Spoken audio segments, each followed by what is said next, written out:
Hello, Loup Power District, employees, retirees, family, and friends, and welcome to this month's edition of Canal Chronicles. Last Thursday at NPPD's wholesale customer meeting, NPPD presented draft results from their integrated resource plan. What is an integrated resource plan? Well, it's an overall plan based upon scenarios that NPPD has come up with that shows the potential cost over the next 25 to 30 to 50 years as to what additional resources NPPD might need if certain factors come to fruition. It's not a definitive generation plan. NPPD would get into more detail if they decided they needed new generation. But the integrated resource plan is needed for various agencies that NPPD reports to and is a requirement in contracts that NPPD has with those agencies. And it's important for us wholesale customers to review NPPD's integrated resource plan and provide input to NPPD regarding that. It's a very interesting discussion. The actual integrated resource plan itself is about 70 to 80 pages long and can be found on NPPD's website, www.nppd.com. I think it's important for all customers to go out there and look at this integrated resource plan, and there will be opportunities for customers to provide comment to NPPD on the plan and to provide some additional information for NPPD regarding concerns or excitement over that particular plan. Again, it is not a definitive resource plan, but an overall plan based upon various scenarios that NPPD believes might come to fruition.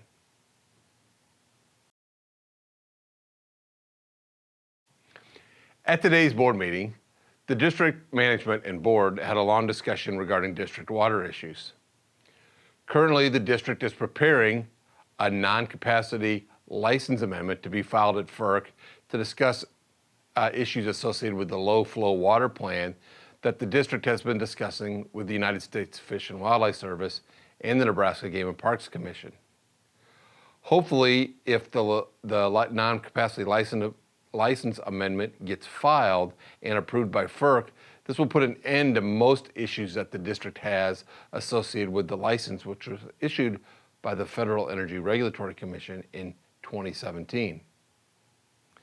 It's good that we're nearing the end of that so that we can move on with other water issues that we have throughout the state, including in the Platte River and in the Loup River. Additionally, the district was recently granted a stay in the interbasin transfer case in water from the Platte River to the Republican River. As you might recall, last month I mentioned that the district's appeal to be an objector in the case was overruled by the DNR. The district then appealed that, and the DNR issued a stay until the final reconciliation of the district's appeal to be an objector can be determined. This is good news for the district, as we don't need to file further appeals until this final issue can be resolved by the DNR. Finally, the district is continuing work on the remediation efforts from the 2019 storm event that occurred in mid-March of that year.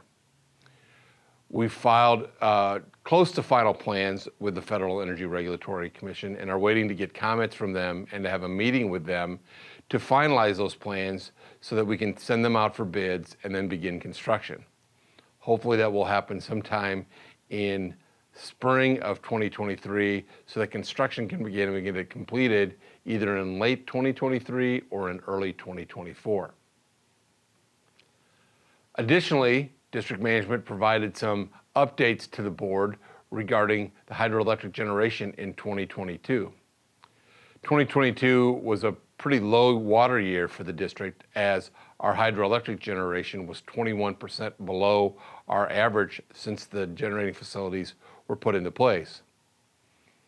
Even with this below average generation, the district was able to substantially improve upon our budgeted revenue figures for hydroelectric generation sales due to high Southwest Power Pool market prices and the ability of the hydro operators to match generation with high prices in the Southwest Power Pool market.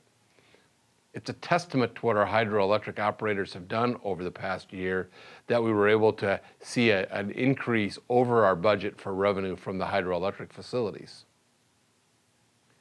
Finally, the district is keeping its Canal water user rate at $10 per acre foot for 2023.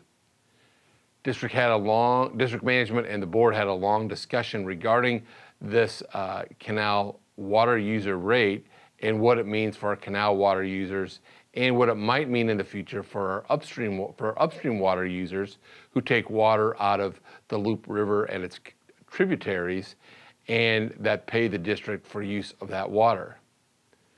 Nothing has changed with the upstream water user fees at this point in time, but district management and the board are discussing what might happen in the future once all license-related activities have been completed. Stay tuned for more information on this as we will be updating management. Management will be updating the board and others regarding this water use fee in the future. Management also provided the board with an update on the broadband issues in the rural Platte County area. As you may recall, the district issued a request for proposals in mid-November of 2022, with proposals due in mid-January of 2023 regarding rural Platte County broadband. District in Platte County received 3 proposals and are reviewing those proposals as we speak, and will hopefully be determining which proposals are acceptable to move forward with. Once we determine which proposals are the best, we will work to develop a contract and award a contract to the winning bidder, or bidders as the case may be. Hopefully we'll have more updates in either February or March regarding where we're going with the rural broadband issue in Platte County. At the board meeting, the board approved 2 resolutions for employees who will be retiring from the district in the near future. On January 31st, 2023, Scott Snyder will be retiring with over 30 years of service at the district, all at the Headworks. And on February 28th, 2023, Chuck McCumber, the district's engineering supervisor, will be retiring with nearly 16 years of service to the district. We want to wish Scott and Chuck the best in their retirement and wish them all the happiness that their retirement deserves.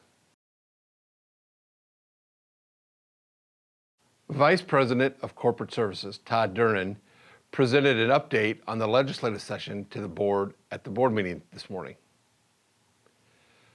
The legislative session started on January 4th, 2023, and in the first 10 days, over 800 bills were introduced by state senators. With a new governor in place and several new state senators, the district is reviewing all of these bills to see how they will affect the district from an economic development perspective, from a broadband perspective, and obviously from an electric utility perspective. Many bills have been amended, and all of the bills will go before the various legislative committees, have a hearing on those before they are moved to the floor for full Senate and full legislature approval and review. Currently, there aren't really any, I would say, controversial bills associated with the electric utility industry. However, as bills may be amended, the district will be reviewing those and will be reporting those to the board and possibly getting involved in testimony before the various committees to make our thoughts known on each of these bills. So stay tuned for more information regarding that. As today was the January board meeting, the board did not receive final December financial information from CFO Walt Williams, as we are still working to close our books for the 2022 year. This is generally the case in January, as it takes a little bit of time to complete the finalization of the 2022 year and bring an end to all financials associated with that. However, CFO Williams was able to provide a brief update to the board. December was kind of a tough month. We had above budgeted revenues, but significantly above budget purchase power costs due to the cold spell that hit right before the Christmas time period. This isn't unusual as we generally budget for a loss during the December period. And overall, 2022 seems to be like it's going to be above budget from a net income perspective, due mostly again to the hydroelectric generation sales that occurred during 2022. As I stated earlier, even though we had lower than normal generation from the hydroelectric facilities, we had much higher than expected revenue, again due to the Southwest Power Pool market prices and our hydroelectric operators' ability to match the high prices with generation. Overall, it looks like 2022 is going to be a pretty good year for the district financially, and we'll have more updates on that as we move forward in 2023. So with that, and as always, stay happy and be safe.